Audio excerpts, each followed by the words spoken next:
Pessoal, vamos lá. Satisfação estar aqui com vocês.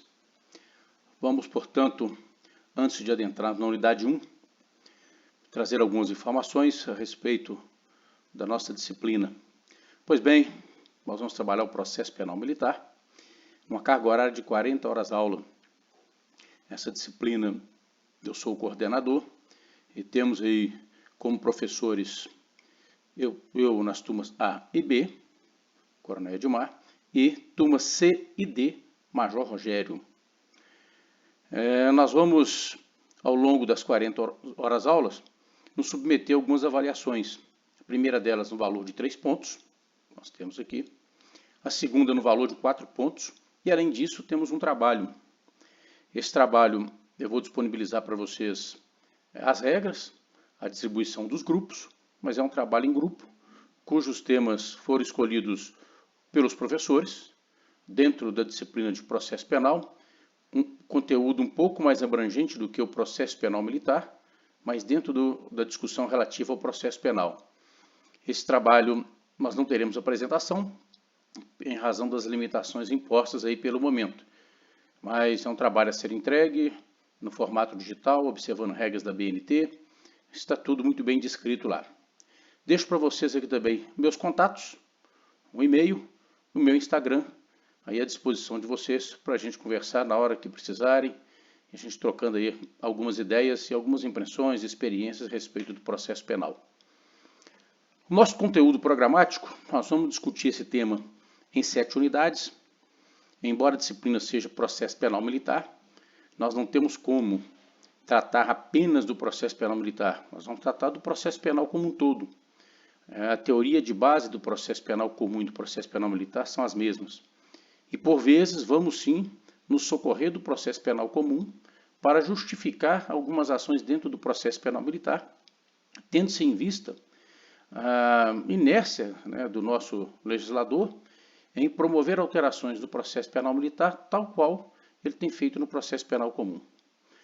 Portanto, na unidade 1, que nós vamos iniciar daqui a pouco, nós vamos discutir o processo penal, vamos falar dos seus princípios, das suas fontes, suas origens. Na unidade 2, muito importante, que nós vamos tratar dos sujeitos e órgãos da relação jurídica e do foro por prerrogativa de função. Aqui nós vamos falar da competência da Justiça Militar, vamos falar da competência do Poder Judiciário como todo, distinguindo um órgão judiciário do outro, mas sobretudo da nossa Justiça Militar, dos Conselhos de Justiça, vamos falar do Juiz das Garantias e do foro por prerrogativa de funções, distinguindo aí a falácia do foro privilegiado, da técnica do foro por prerrogativa de função. Na unidade 3, nós vamos tratar de polícia judiciária, e aí nós tratamos de polícia judiciária como um todo, e dentro de polícia judiciária nós discutimos a polícia judiciária militar. É um dos pontos muito importantes dentro da nossa disciplina, porque nós trazemos um conteúdo de ordem prática para vocês relacionado às atribuições aí de polícia judiciária militar, dentro do IPM e do APF. Vamos discutir na unidade 4, ação penal e ação civil ex delito. Na origem a discussão era da ação penal, nós incluímos a ação civil ex delito, por entender, cuidar-se de uma ação muito importante e que precisa ser discutida e aprimorada o seu conhecimento no âmbito dos oficiais. Na unidade 5, nós vamos tratar da prisão, a unidade que nós temos talvez a maior carga horária. Vamos discutir prisão de um modo geral, todas as espécies de prisão. Vamos discutir a audiência de custódia, dando um enfoque para o seu funcionamento na Justiça Militar. Vamos discutir as medidas cautelares diversas da prisão e vamos discutir a liberdade provisória. Muito conteúdo aqui do Código de Processo Penal Comum, considerando, como eu disse há pouco, as alterações promovidas pelo nosso legislador apenas no CPP. Na unidade 6, nós vamos tratar das provas. Então, são os atos probatórios e medidas cautelares execuratórias das provas. E aqui nós discutimos provas de um modo geral, cumprimento de mandado de busca e apreensão, busca pessoal e a cadeia de custódia e também as provas obtidas por meios ilícitos. E por fim, nós encerramos a unidade tratando dos processos em espécie previstos no Código de Processo Penal Militar, com destaque especial para o processo de deserção. Então, nós vamos pegar aí desde da prática do fato, desde o momento da ausência do militar do quartel, até a tramitação desse processo perante o Conselho na Justiça Militar. Pois bem, vamos então à nossa unidade 1, tratando aí do processo penal. E quando nós falamos de processo penal, meus amigos, nós temos que necessariamente discutir Estado Democrático de Direito. Não se concebe discutir processo penal militar, não se concebe discutir processo penal, senão dentro de uma estrutura de um Estado Democrático de Direito.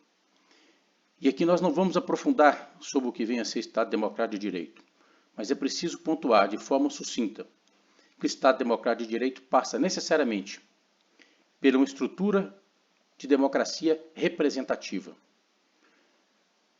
A opção e a possibilidade de ser eleito e o direito de eleger.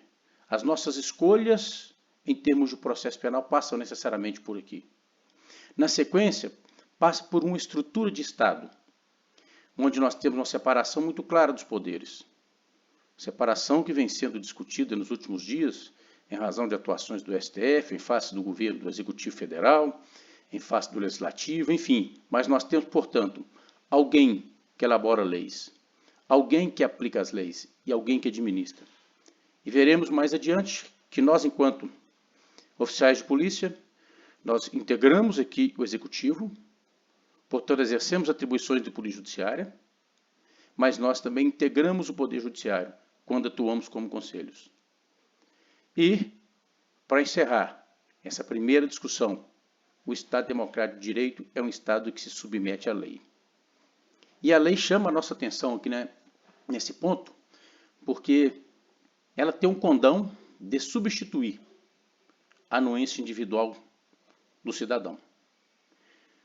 Nós tivemos alterações na legislação no final do ano passado. Nós não fomos consultados se gostaríamos ou não daquela alteração, se ela era viável ou não. As leis foram alteradas dentro de um poder legislativo, com sanção e vetos do poder executivo, e uma vez em vigor, ela simplesmente é a lei. Cabe a nós outros, e inclusive aos que participaram da elaboração dessa lei, cumpri-la. Portanto, a lei é o nosso referencial no Estado Democrático de Direito. E esse Estado Democrático de Direito, eu busco me valer aqui das aulas do desembargador Kilder Carvalho, que de forma muito sintética, muito simples, porém muito profunda, ele aponta que é um estado de supremacia da Constituição. Portanto, sempre que nós encontrarmos algo destoando, uma legislação destoando, seja lei, seja um decreto, seja uma resolução, um ato normativo, enfim, destoando da Constituição, é preciso considerar que, olha, nós estamos sob a égide de um Estado democrático de direito e, portanto, a Constituição é suprema. Um Estado de legalidade.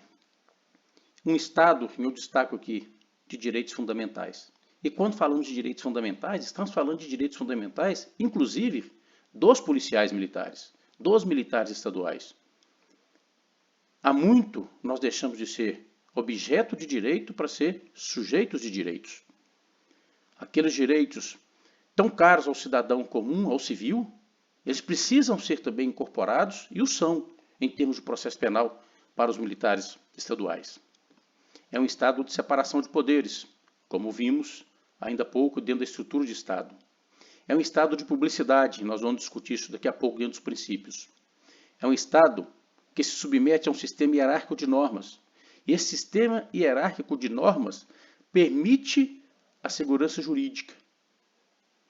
E, por fim, ele é um estado de responsabilização da administração pública e dos detentores do poder.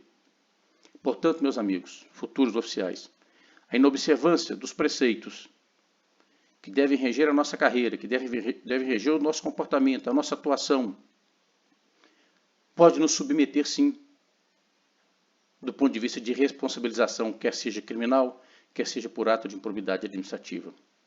Mas vamos lá. Em momento algum estou dizendo que a lei, ou a Constituição, ou a estrutura de um Estado democrático de direito serve para tolir a nossa atuação, ou para impor medo ao agir do policial. Pelo contrário, nós precisamos nos valer da lei como um instrumento apto a definir os parâmetros da nossa atuação e, ao mesmo tempo, nos dar segurança jurídica para agir.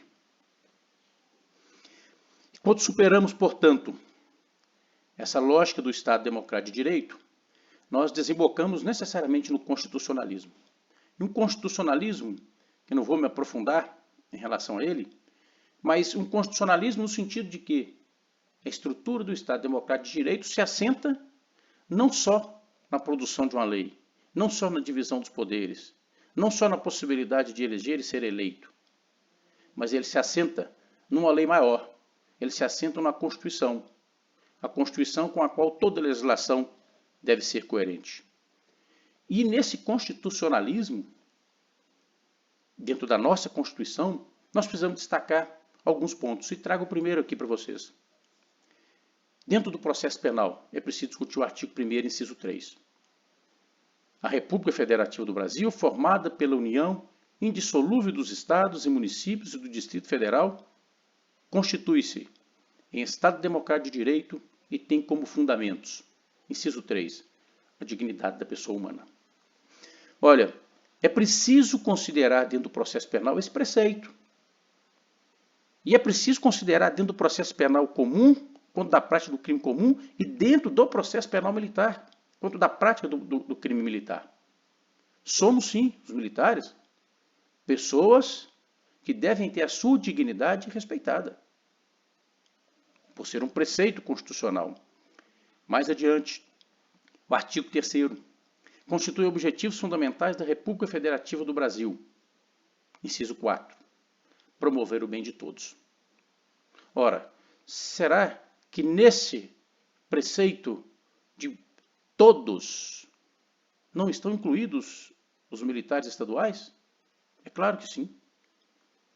Somos pessoas, temos dignidade e a nossa dignidade humana precisa ser respeitada.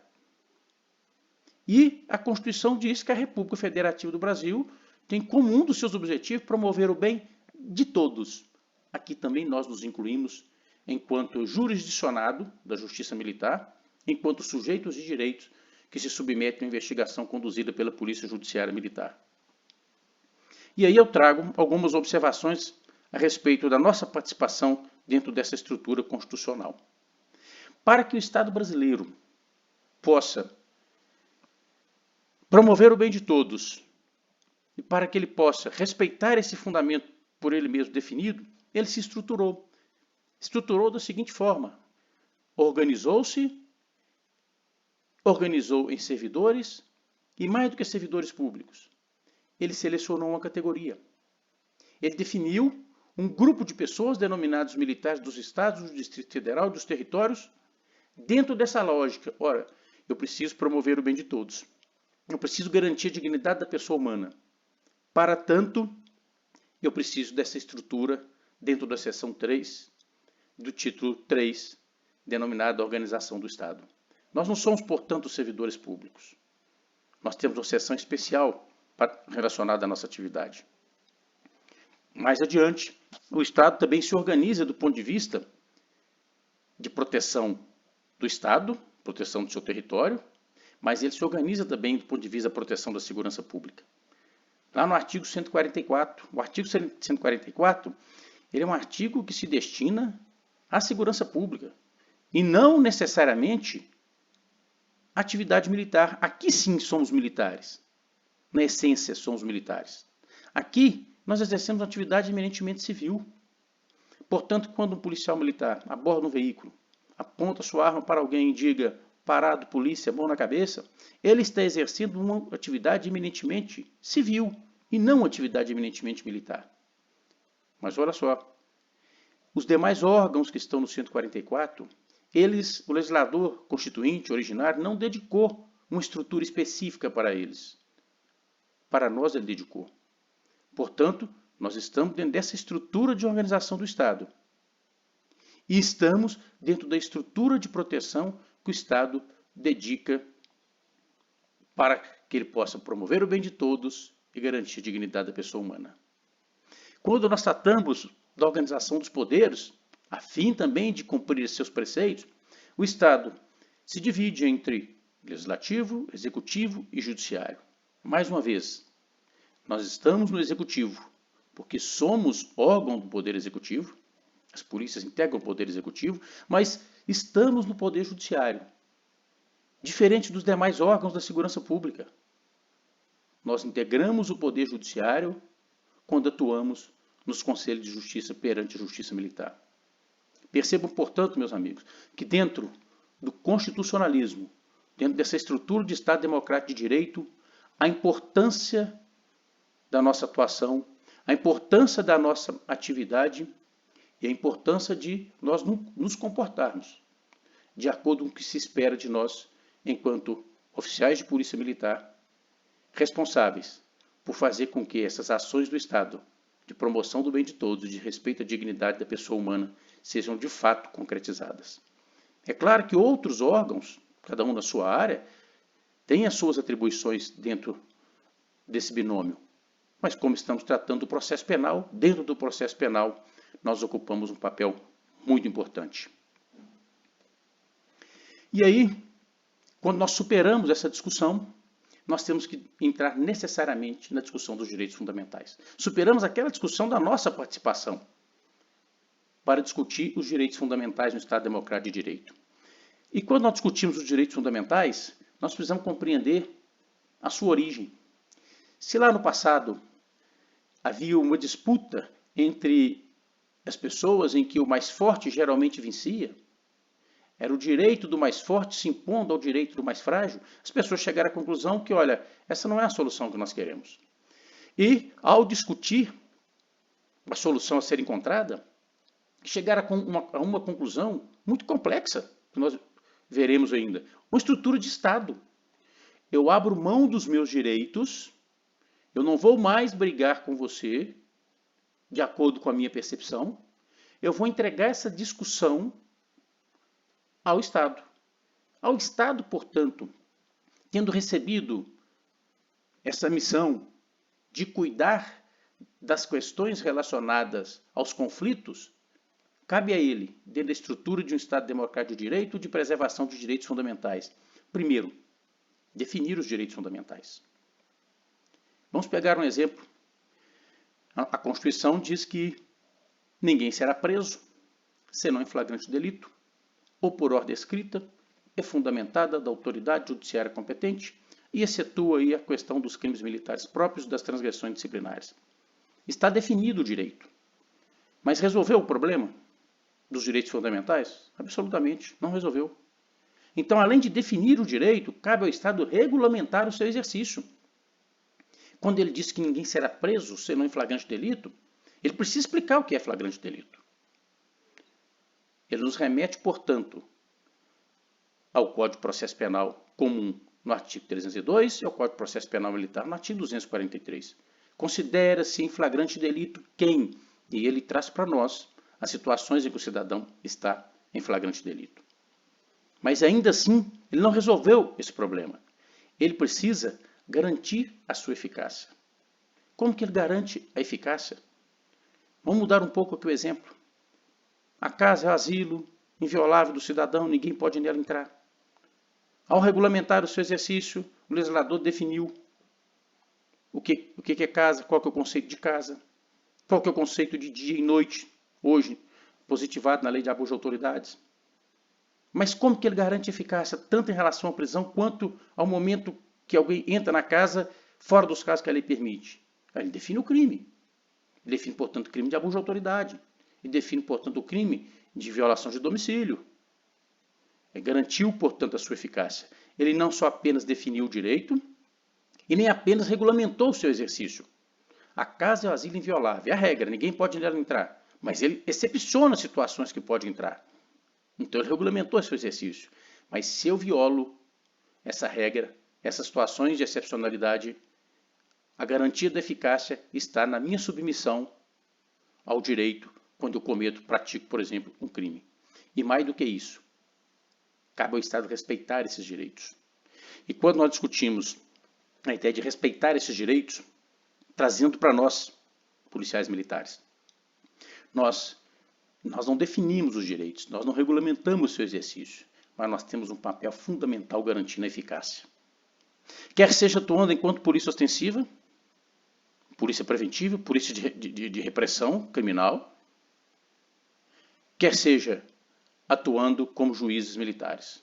Nós garantimos a eficácia dos direitos fundamentais. Essa é a nossa essência. Eu não posso ocupar aqui a cadeira de juiz militar, ignorando que eu sou alguém responsável por garantir a eficácia de direitos fundamentais. E, por fim, eu preciso respeitar esses direitos. E eu respeito os direitos fundamentais, tanto no exercício de polícia ostensiva e de preservação da ordem pública, quanto nas minhas atividades de juiz militar. Eu preciso respeitar os direitos fundamentais daquele policial militar que está submetido a um processo criminal, cujo julgamento, por força constitucional, cabe a mim, oficial de polícia, integrante do Conselho. E vejam bem, esses direitos fundamentais estão previstos, mas não é um rol taxativo, isso é muito interessante. A Constituição diz o seguinte, olha lá no artigo 5º, parágrafo 2º, outros direitos fundamentais podem e devem ser incorporados. Façam, portanto, depois a leitura do nosso parágrafo 2º do artigo 5º da Constituição. Vamos adiante. E aí, se nós definimos os direitos fundamentais, se nós definimos a nossa participação, é preciso compreender o poder de punir do Estado. O Estado ele detém o monopólio do poder de punir do ponto de vista criminal. Mas esse poder de punir, ele precisa estar necessariamente atrelado ao devido processo legal. E vamos falar de devido processo legal até o termo da nossa disciplina. A partir desse conceito, dessa discussão do devido processo legal, vamos compreender, e aqui eu já vou puxar o conceito de crime militar, vamos compreender quando que o processo penal é chamado a intervir. Não, a partir da realização de um tipo penal incriminador. O que seria esse tipo penal incriminador? É quando alguém comete de fato um crime. Bom, tratando-se de processo penal militar, é importante retomarmos a discussão relativa ao conceito de crime militar, que vocês já viram com o professor de Direito Penal Militar. Mas apenas retomando, nós vamos voltar também nela mais adiante, quando nós vamos tratar de competência da Justiça Militar. Mas vamos lá.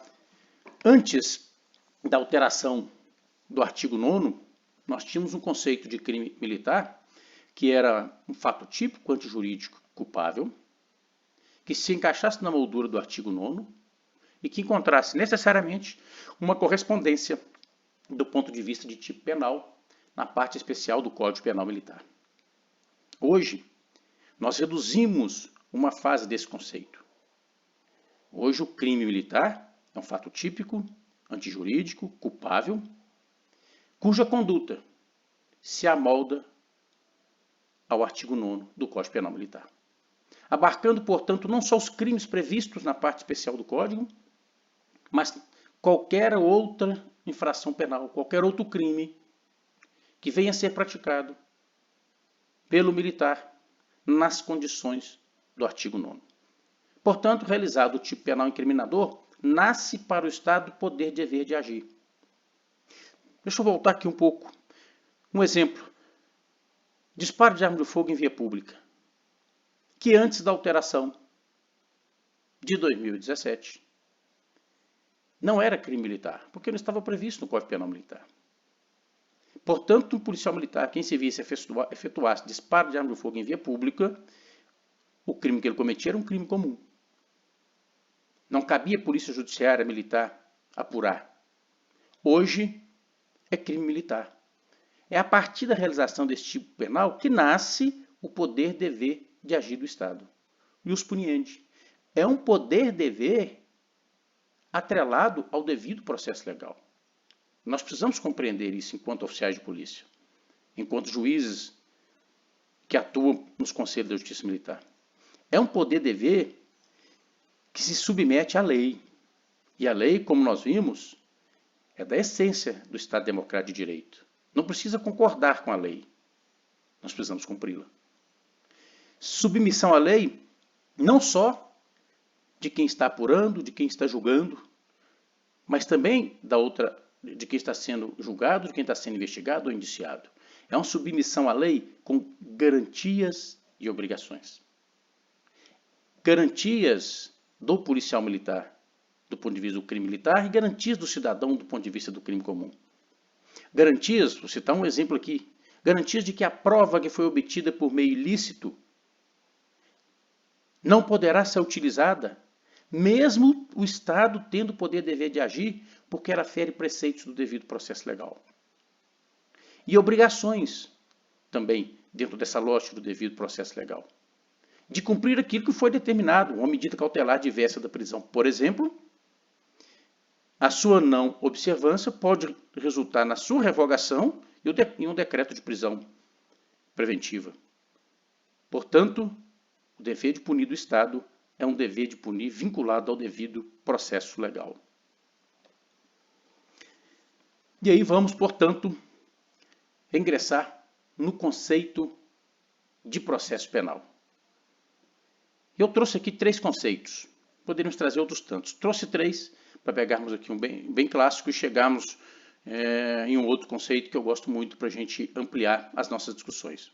O primeiro deles, então, Frederico Marx, que vocês certamente conhecem, devem ter estudado por ele, uma referência no direito processual penal.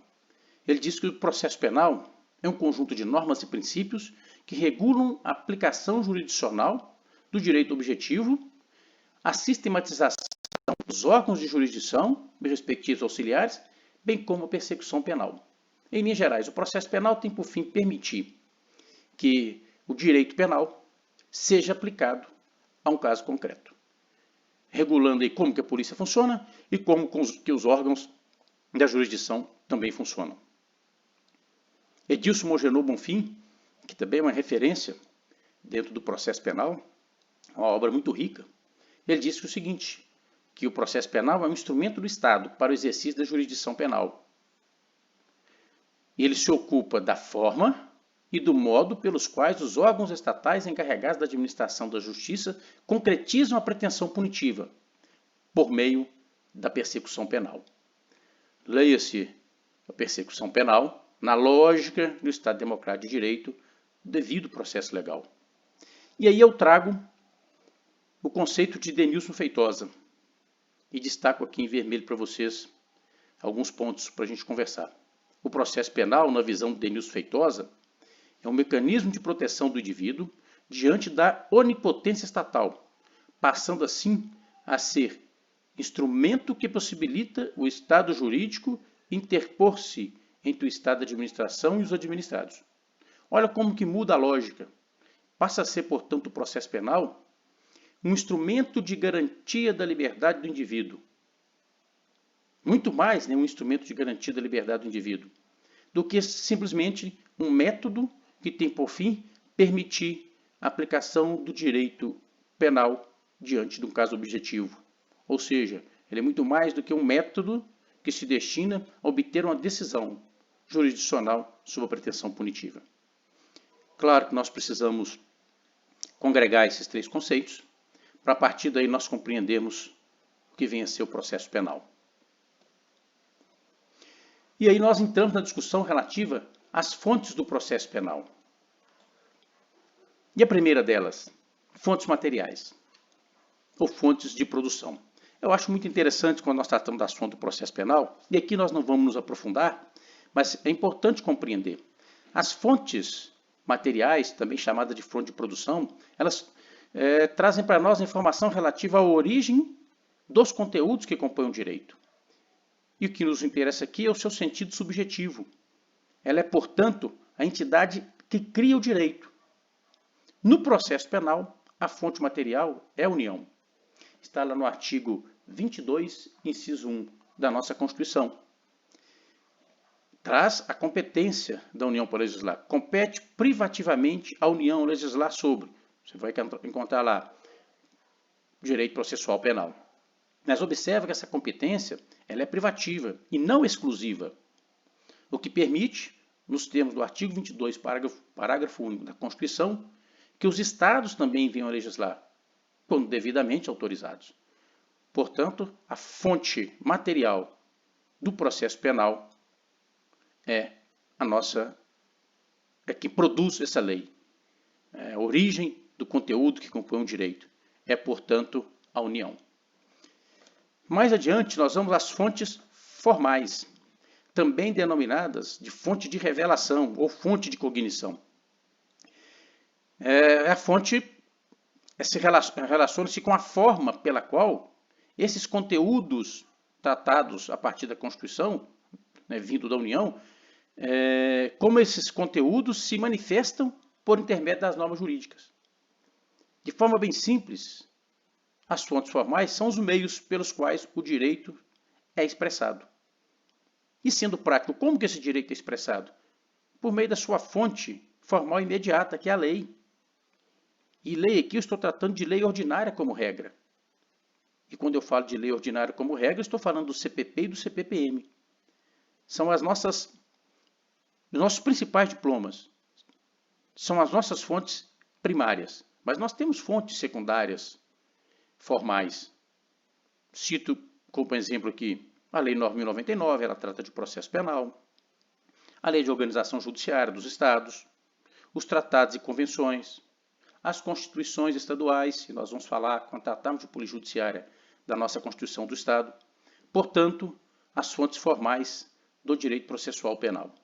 E aí, eu chamo a nossa atenção aqui para a Constituição Federal como fonte processual penal.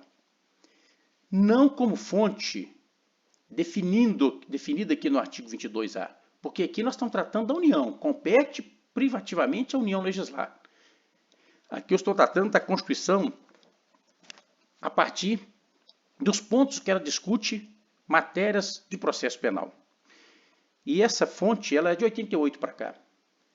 Se tornou de forma uma fonte muito robusta, porque a nossa Constituição ela trata, por exemplo, de competência criminal, ela trata do devido processo legal, ela discute provas ilícitas, nós vamos trabalhar isso mais adiante, ela discute inviolabilidade do domicílio, discute sigilo das comunicações, a nossa Constituição discute prisão, discute liberdade provisória, discute remédios constitucionais aplicáveis ao processo penal, em especial o habeas corpus e o mandado de segurança.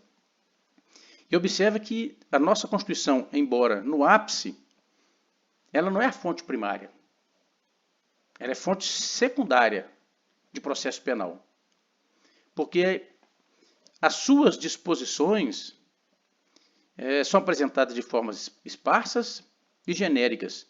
E essas disposições informam e necessariamente condicionam a fonte formal primária, que como nós vimos, nosso CPP, nosso CPPM e as fontes secundárias, a lei de um modo geral. E por fim, eu trago aqui a súmula vinculante. Pouco se fala da súmula vinculante como fonte do processo penal. Mas quando nós pegamos a Constituição, no seu artigo 103b, que eu farei aqui a leitura para vocês, ela fala o seguinte: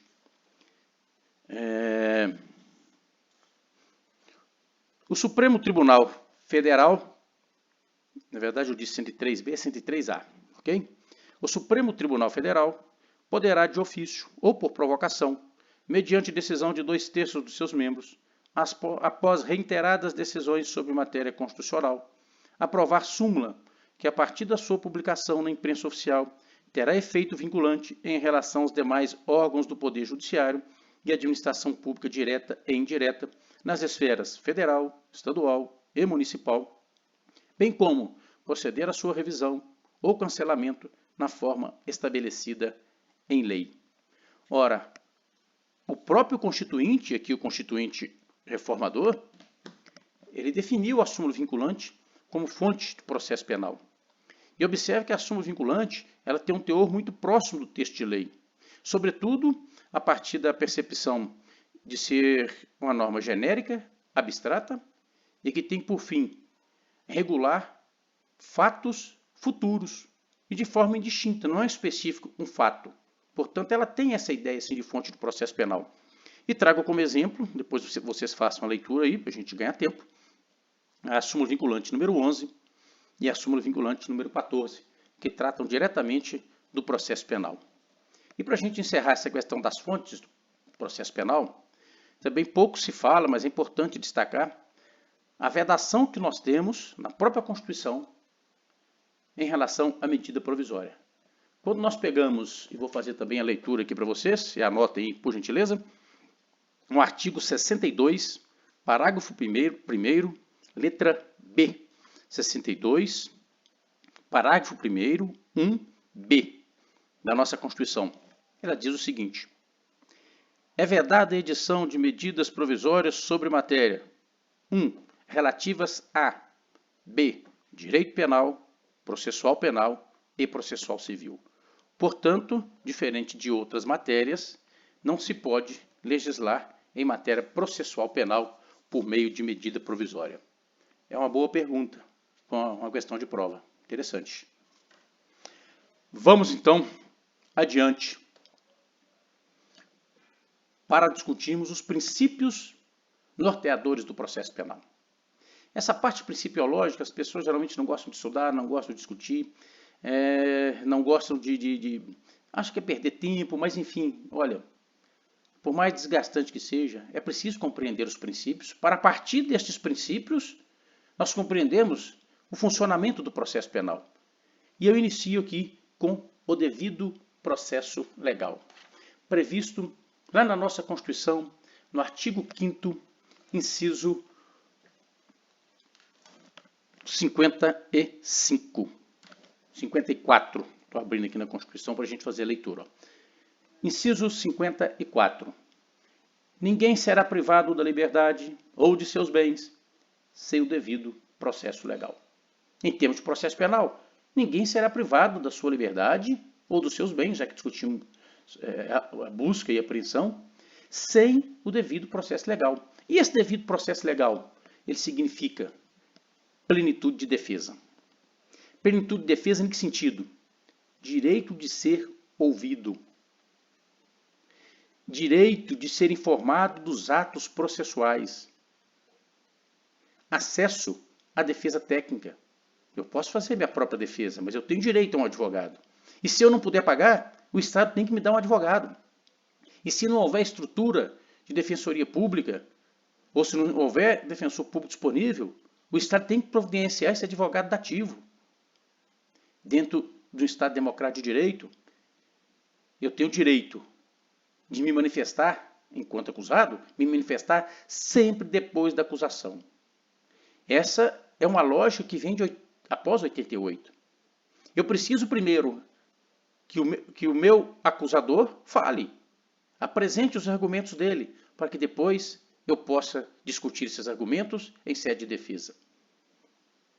E eu destaco aqui, dentro do devido processo legal, o direito de ser julgado perante o juízo competente. E nós vamos estudar na unidade 2 as competências do Poder Judiciário. Eu não posso, portanto, ao cometer um crime militar, ser julgado perante a justiça comum. Porque isso viola o devido processo legal. E se viola o devido processo legal, viola todos os preceitos que nós já vimos e que sustentam a estrutura do Estado Democrático de Direito. E se eu sou oficial e o crime não é cometido contra civil, o juízo competente tem que ser ampliado para definir qual órgão vai me julgar. E se eu sou praça, qual órgão vai me julgar? E se o crime é cometido contra civil, o ofendido é civil, qual órgão vai me julgar? Eu tenho direito ao duplo grau de jurisdição. Muito discutido, e nós vamos falar disso daqui a pouco, no que se refere aí ao cumprimento, antecipação do cumprimento da pena a partir da condenação confirmada em segundo grau. Mas o direito é ao duplo grau de jurisdição. Portanto, condenado no primeiro grau, na justiça militar, por exemplo, eu tenho o direito de recorrer para o tribunal. Nos 3 estados que tem tribunal de justiça militar, para esses tribunais. Nos outros, para a justiça comum. Esgotei o segundo grau de jurisdição. O meu recurso para o STJ e para o STF, eu já tenho que apresentar argumentos diferentes daqueles que levaram a minha resignação com a condenação de primeiro grau. Eu já tenho que demonstrar uma violação à lei federal para ir para o STJ ou demonstrar uma violação à contrariedade em relação à Constituição para que meu recurso seja admitido no STF. Eu tenho que apresentar pré-questionamentos. Eu tenho que demonstrar a relevância dessa matéria para ser discutida nos tribunais superiores. Portanto, o direito que eu tenho, a partir da resignação, é o duplo grau de jurisdição. A partir daí, eu preciso discutir outros pontos. Outro direito, a imutabilidade da sentença transitada em julgado. Esse direito, ele se traduz em segurança jurídica. Quando que nós temos a possibilidade da sentença transitada em julgada ser alterada? Apenas em favor do réu. Em matéria criminal, a revisão criminal. É fácil conseguir rever? Não, não é. É o Poder Judiciário revendo seu próprio ato depois do trânsito em julgado. Então você imagina uma condenação de primeiro grau, um recurso para o tribunal, é condenação mantida, um recurso para o STJ, para o STF, enfim, a condenação mantida transitou em julgado. E a matéria é rediscutida no âmbito do tribunal, do segundo grau de jurisdição, em sede de revisão criminal. Então não é algo de se obter de forma tão simples. Exatamente para garantir que, olha, a sentença transitada em julgada, a regra é que ela não pode mudar. A revisão criminal e a ação rescisória são exceções dentro dessa tão importante regra. Outro princípio do processo penal, e aqui nós temos uma sequência lógica desses princípios, é a ampla defesa. Ampla defesa, aqui traduzida em defesa técnica e autodefesa. Ampla defesa é o direito que eu tenho de apresentar, dentro daquilo que o direito permite, todos os instrumentos, usar de todos os instrumentos e apresentar todos os meios de prova que possam demonstrar para o julgador a minha inocência. E essa ampla defesa, ela caminha junto com o contraditório. Contraditório que nós encontramos lá no nosso artigo 5º, inciso 55, nos seguintes termos: aos litigantes em processo judicial ou administrativo e aos acusados em geral são assegurados o contraditório e a ampla defesa, com os meios e recursos a ela inerentes. O contraditório é a possibilidade que o réu tem de efetivamente participar do processo. De forma muito simples. É a possibilidade que ele tem de, a partir de uma acusação e das provas apresentadas por essa acusação, ele se contrapor a essas provas. Vale dizer, não é isto que o órgão de acusação está apresentando. Na verdade, eu tenho esse outro argumento. Imagine um indivíduo que foi morto e no local a polícia encontrou uma arma de fogo. Essa arma de fogo é apreendida, verifica-se que essa arma está registrada no nome de um cidadão A. O Ministério Público denuncia esse cidadão como sendo o autor desse homicídio. Que prova que o Ministério Público tem? A arma está registrada no nome dele. Ele atirou, matou e deixou o local. Ok. Aí vem o réu. Não só com a possibilidade de exercer a sua defesa ampla, mas com a possibilidade de contraditar essa prova. E olha, em igualdade de condições com o órgão de acusação. É a paridade de armas. E aí ele diz, sim, essa arma já foi minha. Mas há 3 anos, essa arma foi furtada dentro da minha casa. E eu tenho aqui o boletim de ocorrência. Essa prova pré-concebida, eu não estou dizendo daquele boletim de ocorrência registrado posterior ao fato, que aí você vai abrir uma série de discussão. Mas eu tenho aqui um boletim de ocorrência. O Estado é que falhou em não dar baixa do registro da arma no meu nome. Vejam, portanto, a importância do contraditório dentro do devido processo legal. E aqui um outro princípio muito caro para o processo penal e um processo penal constitucional, que é o princípio da publicidade. Quando nós pegamos lá na Constituição, mais uma vez, no artigo 5º, inciso 60, ele diz o seguinte: a lei só poderá restringir a publicidade dos atos processuais quando a defesa da intimidade ou o interesse social o exigirem. Portanto, a regra é a publicidade. Lá no artigo 93, os atos do Poder Judiciário serão públicos. Bom, aí nós Vamos separar aqui essa estrutura do processo penal numa fase pré-processual e numa fase processual. Na fase pré-processual, do IPM e do inquérito policial militar e inquérito policial, nós vamos contar lá nos artigos 16 e 16A. 16A com a alteração que nós tivemos no final do ano passado. Vamos discutir isso mais adiante. Mas lá no artigo 16, o que nós encontramos do CPP? O inquérito policial é sigiloso, mas seu encarregado pode permitir que dele tome conhecimento o advogado do indiciado.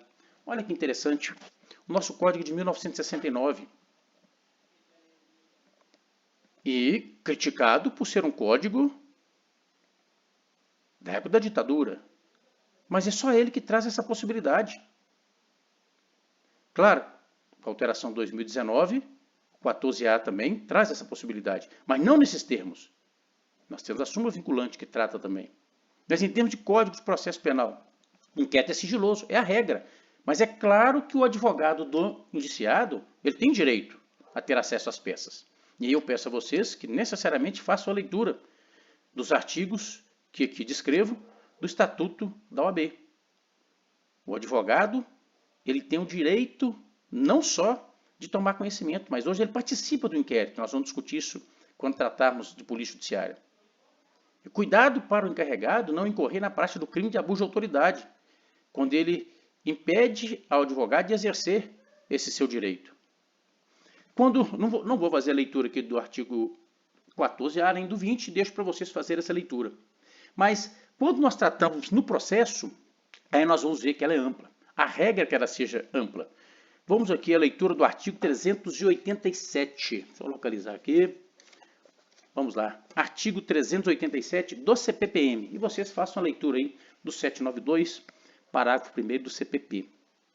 Vejam bem. A instrução criminal será sempre pública. É a regra. Podendo, de forma excepcional, a juízo do Conselho, claro que aqui eu estou tratando de crimes de competência do Conselho, se o crime não é de competência do Conselho, fique a critério do juiz.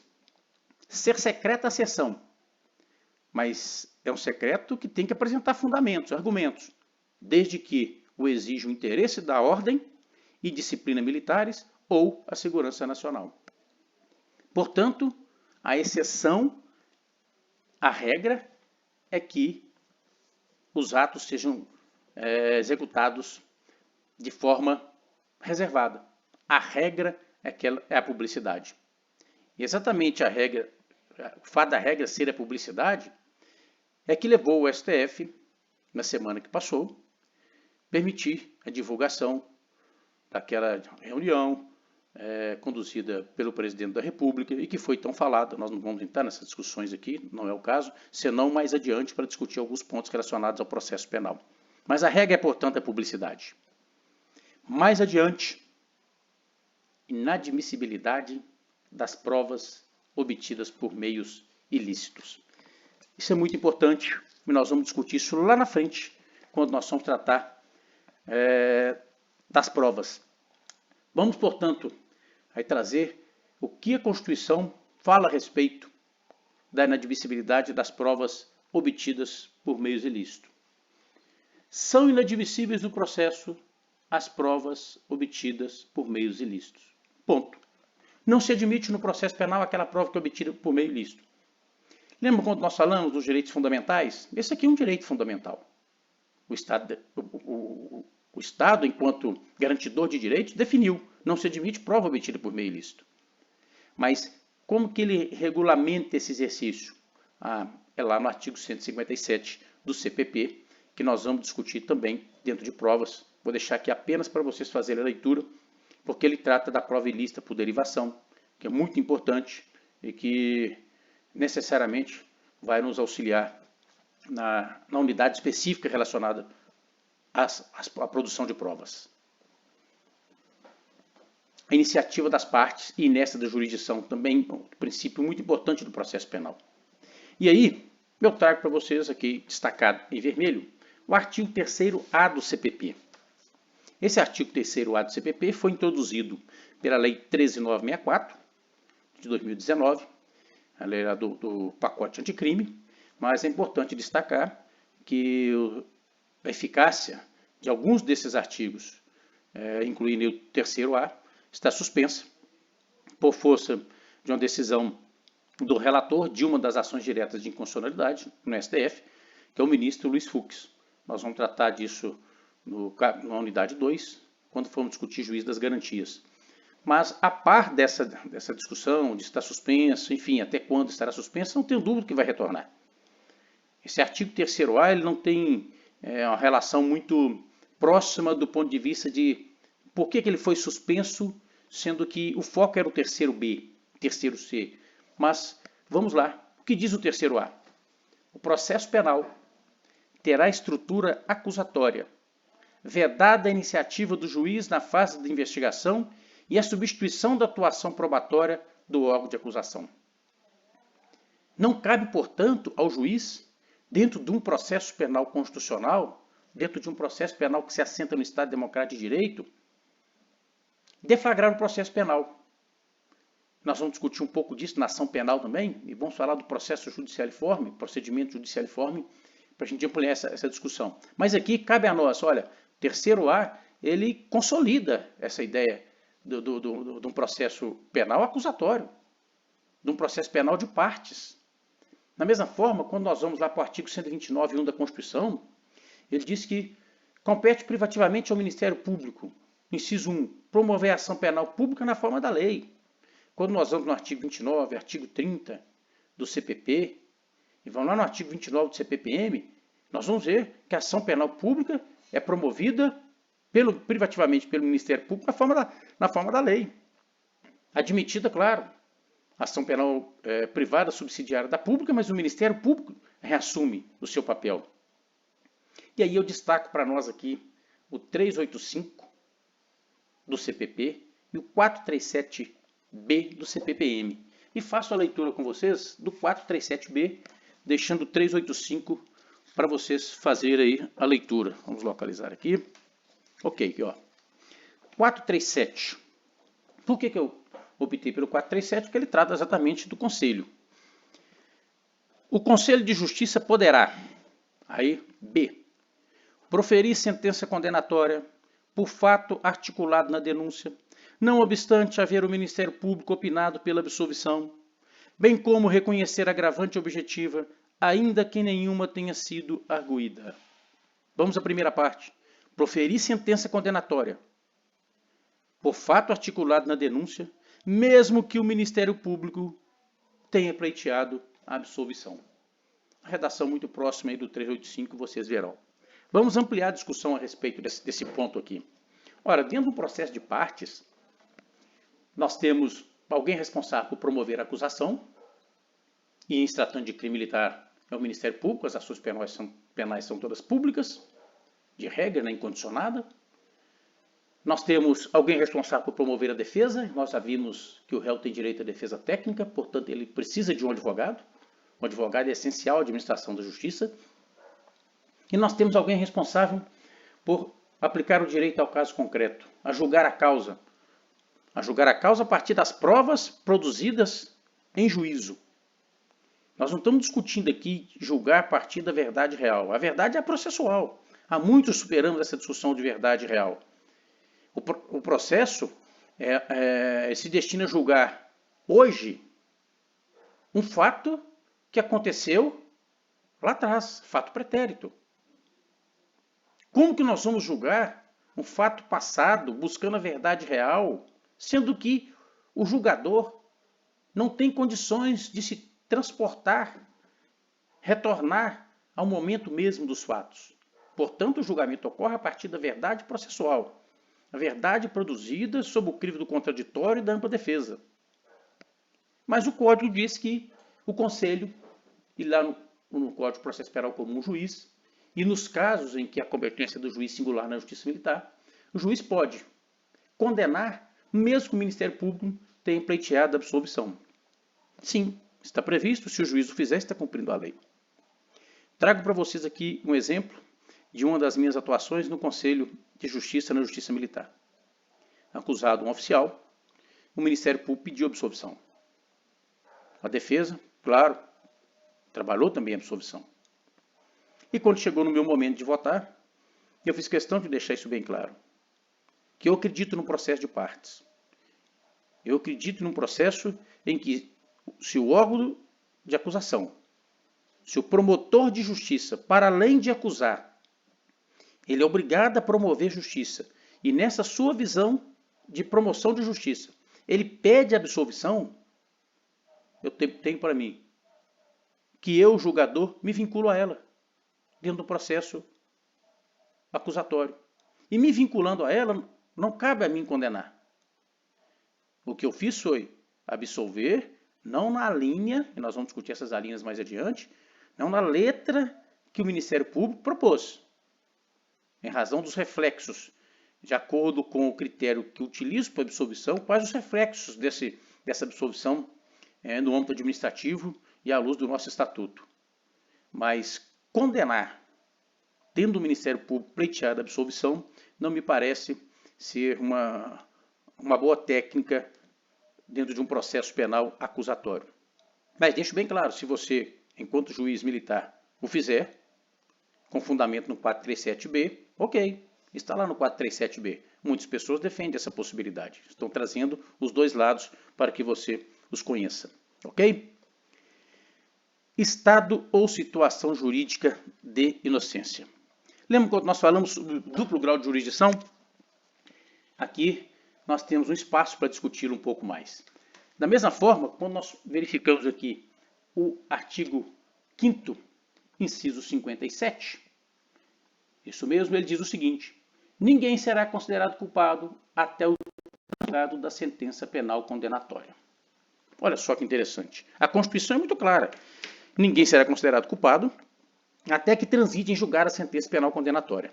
Eu pergunto a vocês, a sentença penal condenatória transita com a decisão de segundo grau? Não transita com a decisão de segundo grau. Salvo se não houver recurso, claro. E se não houver recurso, ela pode transitar com a decisão de primeiro grau. Mas se há recurso para o STJ, se há recurso para o STF, ela não transitou. Portanto, esse cidadão, esse indivíduo, esse réu, ele é tido como inocente. Ora, essa interpretação conduziu durante anos a uma morosidade da justiça em aplicar o direito penal. Uma morosidade que ela replicava, reverberava na ponta da linha como impunidade. E refletia diretamente, reflete diretamente ainda, nas ações de polícia. Como que você tem uma pessoa que cometeu um homicídio, já se passaram 12, 13, 15 anos, essa pessoa não começou a cumprir sua pena? O indivíduo comete um homicídio, daí em 5 anos ele é condenado, primeiro grau. 10 anos depois da condenação de primeiro grau, esse indivíduo ainda não começou a cumprir sua pena? É claro que isso incomoda, e precisa de fato incomodar. E o STF, portanto, trouxe o entendimento de que, olha, o que a Constituição garante é o duplo grau de jurisdição. Esgotado o segundo grau de jurisdição, mesmo não tendo transitado em julgado, é possível iniciar o cumprimento da pena. Nós tivemos vários mandados de prisão sendo cumpridos, tivemos situações, inclusive, com discussões políticas, não vamos entrar nisso aqui, mas o STF falou, peraí, nós precisamos rever esse posicionamento. Ainda está pendente esse julgamento no STF, mas caminha nesse sentido de que, de fato, é preciso aguardar o trânsito em julgado para o início da sentença penal, do cumprimento da sentença penal condenatória. Qual a solução muito boa que foi apresentada por um deputado, e foge à memória aqui o nome desse deputado, dentre tantas propostas? Vamos mudar o artigo 5º. Não dá para mexer no artigo 5º, é cláusula pétrea. Não dá para mexer nessa lógica que exige o trânsito em julgado. Mas a proposta é muito boa no seguinte sentido. Vamos pegar o recurso especial e o recurso extraordinário, são recursos destinados ao STJ e ao STF, e vamos mexer lá na competência desses dois tribunais, tratando como esses dois recursos, não mais como recurso, mas como ações autônomas. Com isso, transita em julgado, sim, no segundo grau. você tem o duplo grau de jurisdição, transita em julgado. Agora você vai discutir em uma nova ação a violação da lei federal. E nessa discussão você pode conseguir um efeito suspensivo do cumprimento da pena. Então vamos discutir numa nova ação a violação de preceitos constitucionais. E você pode conseguir nessa nova ação a suspensão do cumprimento da pena a partir da decisão de segundo grau. Precisamos, portanto, aguardar aí discussões tanto no âmbito do legislativo quanto no âmbito do judiciário. E por fim, dentro dos princípios, e nós não estamos tratando de todos, nós trouxemos aqui os princípios norteadores. Temos outros tantos princípios aí dentro do processo penal. A não autoincriminação. É muito interessante, quando nós pegamos lá no nosso artigo 5º, inciso 63, ele diz o seguinte: o preso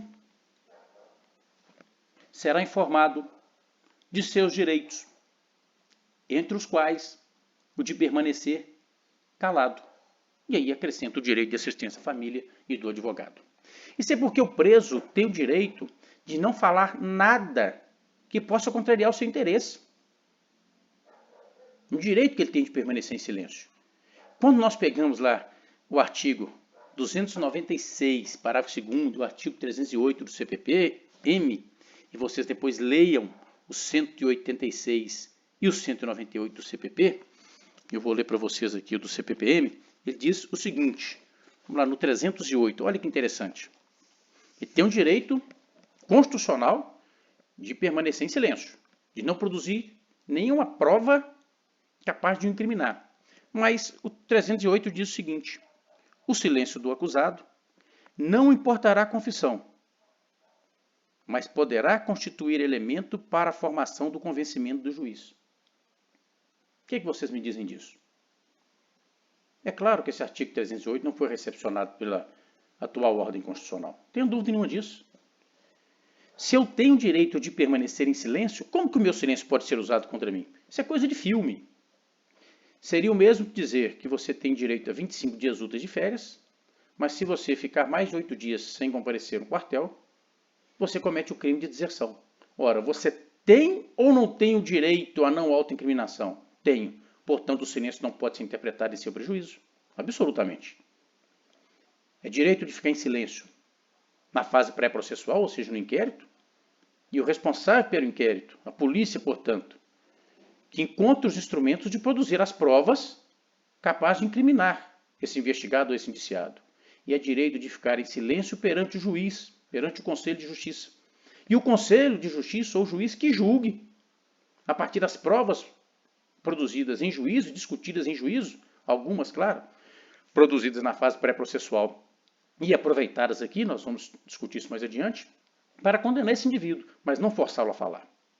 Quando nós vamos lá para o artigo 296, parágrafo 2º, olha que interessante. Ele diz o seguinte, parágrafo 2º, ninguém está obrigado a produzir prova que o incrimine, ou ao seu cônjuge, descendente, ascendente ou irmão. Eu não sou obrigado, portanto, a produzir nenhuma prova capaz de me incriminar, nem incriminar minha esposa, nem meu filho, nem meus pais, nem meus irmãos. É uma garantia da própria lei. E uma garantia ancorada na nossa Constituição, que assegura que eu tenho direito ao silêncio. O direito ao silêncio, ele me acompanha durante toda essa fase de persecução penal. Eu não sou obrigado a falar. Mas se eu quiser falar, sim, o Estado tem de me ouvir e tem de considerar a minha fala e considerar as provas que eu apresento, e mais do que isso, ele precisa considerar o momento em que eu apresento essas provas e como eu apresento a contrariedade em relação à prova já concebida pelo Ministério Público, pelo órgão de acusação. E aí eu trago aqui em destaque a questão do delito prática de um delito para encobrir outro delito.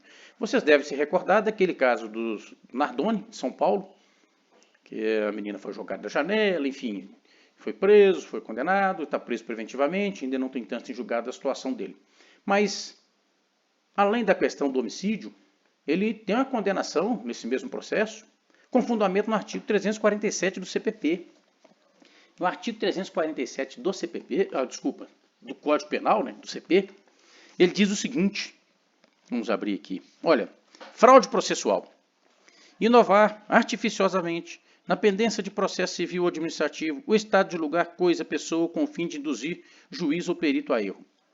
Quando nós vamos lá para o parágrafo único, ele diz o seguinte, se a inovação se destina a produzir efeito em processo penal, ainda que não iniciado, as penas aplicam-se em dobro. Portanto, alterar o local de crime com o fim de destruir provas, de não permitir que aquelas provas sejam utilizadas contra mim, é crime nos termos do artigo 347. E as pessoas, sobretudo dentro da doutrina, discutem o seguinte, ora, esse artigo 247 pode ser aplicado diante do preceito constitucional do princípio da não autoincriminação? Ora, eu tenho o direito de não me autoincriminar, de não produzir prova contra mim. Portanto, eu não poderia ser punido com fundamento no 347. Bom, é uma tese, é uma teoria. Temos pessoas que se filiam a esse entendimento. Penso de forma diversa. Aqui, eu não sou obrigado a produzir prova. Quando eu fico em silêncio, quando me perguntam, onde está o corpo? O caso do goleiro Bruno, que todos conhecem, e eu tive a oportunidade de acompanhar aquele julgamento, porque trabalhava à época no Tribunal de Justiça. Oportunamente a gente pode conversar sobre esse caso. Onde está o corpo da Elisa Samúdio? Ele permanece em silêncio, eu falo, não sei, não fui eu. É direito que ele tem, mas se ele quiser ficar em silêncio, é direito dele. Agora, aqui não. Aqui ele não está produzindo prova, aqui ele está destruindo provas que já foram produzidas. Eu não posso admitir que o réu destrua provas com o fundamento de que ele está ancorado na Constituição no seu direito de não autoincriminação. Absolutamente.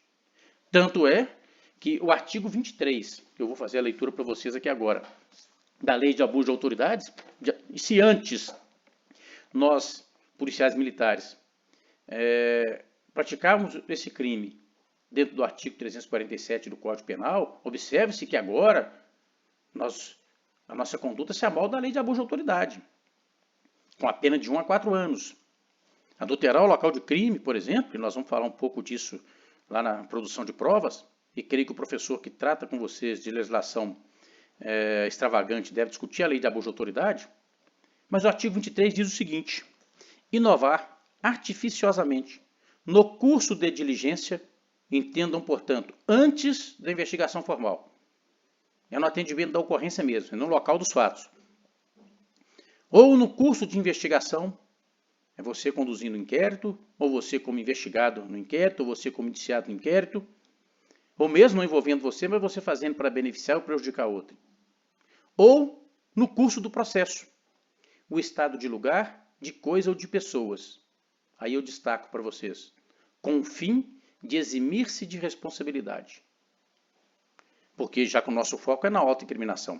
Se partimos daquela lógica anterior que eu disse para vocês, que parte da doutrina assim admite, ora, então eu não cometo esse crime quando eu no local dos fatos, não cometo o crime de abuso de autoridade quando eu no local dos fatos, visando não produzir prova contra mim, eu adultero o local de crime. Eu retiro o cadáver. Eu recolho as cápsulas de munição. Eu dou um jeito de sumir com a testemunha.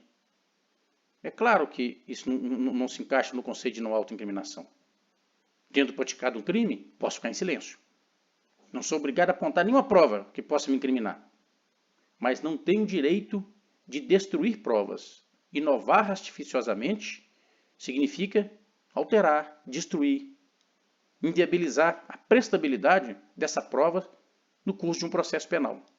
Então, se eu faço isso com o fim de eximir-se de responsabilidade, ou de responsabilizar criminalmente alguém, ou com a finalidade de agravar a responsabilidade dessa pessoa, eu cometo-se um crime. E não posso invocar o princípio da não autoincriminação. E aí, meus amigos, nós encerramos a nossa unidade 1. Ficou bem extensa, mais de 1 hora. Espero que vocês tenham compreendido.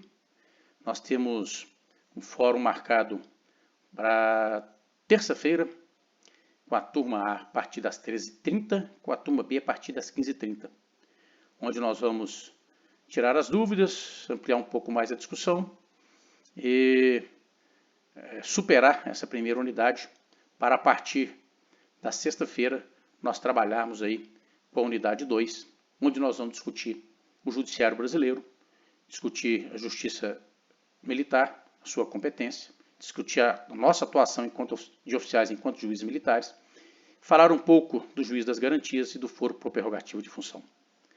Muito obrigado pela atenção, bons estudos para vocês, vamos adiante.